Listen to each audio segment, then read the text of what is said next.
excited about doing another culture, another city. And so that's why we wanted to move down to Karnaca. My wish was to go at the edge of this world in a city where the sun is impacting a lot the mood. And it was allowing us to create some weird atmosphere and to twist things. I proposed Karnaca because to me it was really, really different. It's closer to the equator, there's more vegetation, it's more of a blended culture. The atmosphere is way more dense. It's based on a photo trip I did in Long Beach, Los Angeles, where at sunset the sun makes the atmosphere coming really thick. The sun is super weird.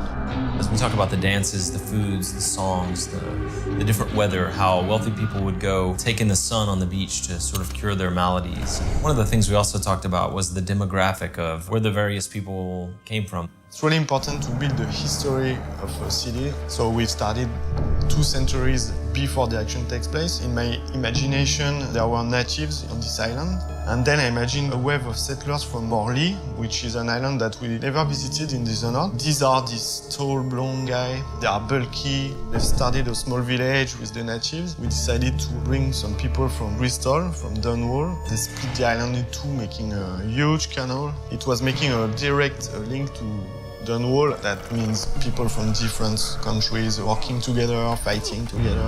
It was a nice setup for the story of the game.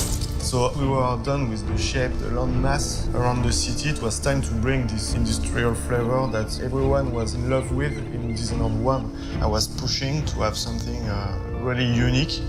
So that's why we had this giant peak. What if we have wind that goes through this giant peak and have shaped a wind corridor? My first idea was to set up silver quarries there.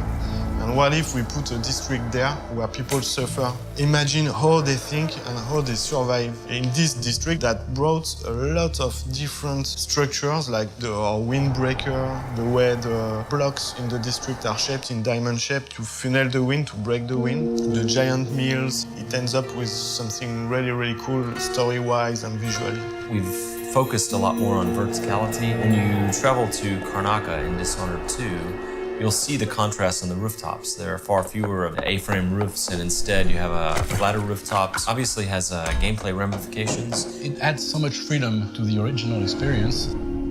Now you can access the roof with Blink, the balconies, or you can take the stairs, or you can climb on the light poles. The fact that you have more space to play in, I think it's a good thing.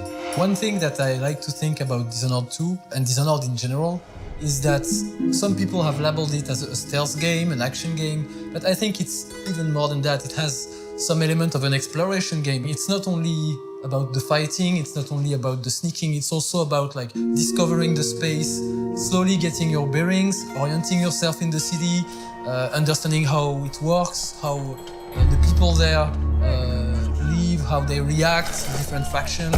The fact that there are neutral factions also allows the player to explore without fearing to be attacked, which is a good thing because the artist has done such great objects, totally typical to Dishonored. At Arkane, we focus a lot on the really small details in the world. You can sneak, enter apartment and review what's there. For example, the typewriter that everyone is loving. People really love when it's functional, and now if you press spacebar, you hear the sound, you see it moving. We design each object so they can be built in real life.